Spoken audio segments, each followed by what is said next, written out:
Hey, what's up, guys? Little man with a big opinion here. So, another way that I add more funds to my operating budget to put into stocks and prepping and coin buying and all my little hobbies is while I'm at work, I drive around and pick up scrap. Now, for those of you that don't know, I drive a Nissan Versa. Very tiny car. I can't fit, big bulky scrap. So, stoves, washers, barbecue pits, that kind of stuff is off the table. And for the most part, for me, steel is off the table as well, unless it's like a stainless steel sink. And I haven't put a magnet on it yet, but I'm pretty sure the faucet is brass. So I stick it to, aluminum, copper, brass, and then heavy steel. So like this brake rotor, that's heavy steel. I got a jack over here, and it's gonna be loud. So I'm gonna shut this door.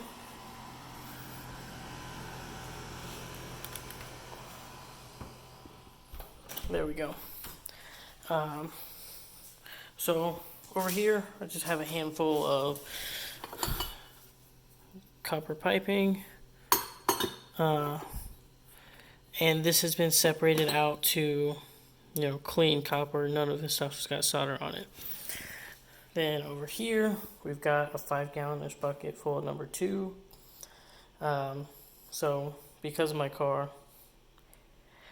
I am kind of notorious for cord clipping. This box of junk that most of the pots and pans are probably just going to end up going in aluminum or the steel pile. Getting a decent amount of aluminum or aluminium cans. I'd say this is like a 15-gallon container, and it's getting close to half full. Then I have aluminum breakage. So this stuff is just from window frames, and then ceiling fans. This stuff is normally aluminum, and a magnet test proved it, and then I did the brittle test on that. And then I have the one stainless steel item. Stainless steel is kind of a rarity for me. And then I am amassing a pile of motors. I say pile as I have one. But we do have more stuff in the trunk. More motor. And a lot of this isn't very time efficient, but I'll sit in my garage and watch YouTube the whole time and mess around with this stuff. So on all my electronics, before I just clip the cord, if I can fit it in the trunk, it gets a test.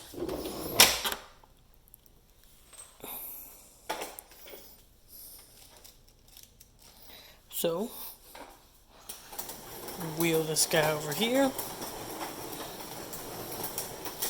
And the reason why it gets a test is because this microwave sitting right here, that I don't know if I'm going to keep or not, or put it on offer up or let go for $5 to $8. I almost cut the cord, decided not to. Brought it home, and it works perfectly fine, heating up, my Hot Pockets and stuff. So, microwave works. We're going to see if the vacuum cleaner turns on. Plug in.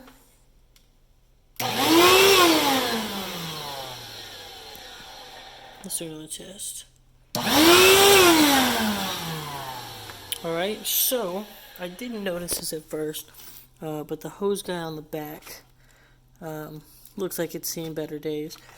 But again, fully functioning vacuum cleaner that I can sell as is if someone wants it for $5. It does vacuum cleaning stuff. Which also brings me to this guy. This was a little 1-gallon shop vac. It didn't come with the hoses, but it was another item that I picked up that works perfectly fine. And I almost got the cords on it. Lastly, I had 2 of these bags. They were almost identical. And I sold one to a lady for $6. I took a bunch of pictures. It had a small rip on the inside. But I'm very blatantly honest. I do scrapping. I pick up stuff. If I believe something can resell, then I resell it. And for the most part, I'm reselling it for anywhere from 50 to 70% off its normal price, or a purse in this condition. The leather on this one's still good, and the inside on this one's still good. Brand new, this is a $20-$30 purse maybe. I think this was a Tommy Hilfiger one. I have this one set for like $6. As much as I kind of want to keep this, I put it up for a whopping $1. If someone wants it, then it's theirs. I didn't spend any money, and if I make $1 off of it, awesome. If no one wants to buy it, then I'll hold on to it. I've got a VHS set anyway, and I don't know if I have this one in it or not. So it kind of goes through everything that I, go for. This is obviously what I love the most. Aluminum cans are just kind of nice. We fill them up from drinking our stuff on the inside, and I occasionally pick up cans when we go for walks and stuff. I feel like aluminum breakage would be my second favorite option. No, third. I forgot. I like just good old copper. That also, comes to my next point. I talk about, being prepping and all that goody stuff. This little pile of perfectly cut oak logs that are, they're cut to be, for a fireplace or a grill. Those are just sitting out. I went and knocked on the guy's door. I said, hey, are you getting ready to take these somewhere? And he's like, no, we cut a tree down in the back and we want it gone. So this pile used to go up a little bit past the giant hole in the wall and come out to almost where this 2x4 is. It doesn't get very cold down here in South Texas, but I didn't pay at the Walmart or convenience store to put wood in our fireplace. I think we might have had 6 or 7 fires.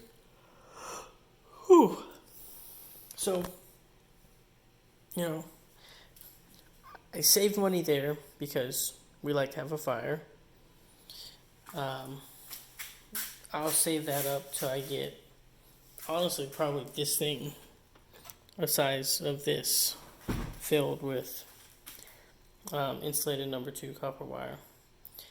Some of this stuff might be resellable. Some of it might go into a garage sale that we do. And then, that's all I have. I don't have a lot of, car to work with. But normally when I go to the scrapyard, this isn't a, I have to make a living, so I go out every time, the trash is getting picked up and I know all the routes. But I would say every, 3 to 6 months, no, that's too long. Every 2 months I go, I take in most of this junk that I have, and I calculated it one time, and I had like $170 worth of scrap between insulated number two, good copper, aluminum cans, aluminum breakage, and a plethora of motors, batteries, stainless steel, and stuff like that. Uh, and that $170 took me about 14 hours worth of work to do. So we're barely breaking $10 an hour. But also, that being said, that was over about a month to 2 months, maybe. I think it's a little bit closer to 2 months. But $70 extra a month that I didn't plan for, I'll take it. So, not the best, biggest scrapping, 600 pounds of X loaded in a truck kind of thing, but this is how I make extra money. And I do it in a tiny car. So, moral of the story is, I think anyone and everyone can do this to make a little bit of extra money. And with that being said, hopefully you enjoyed, and I'll catch you next time, guys. Have a good one.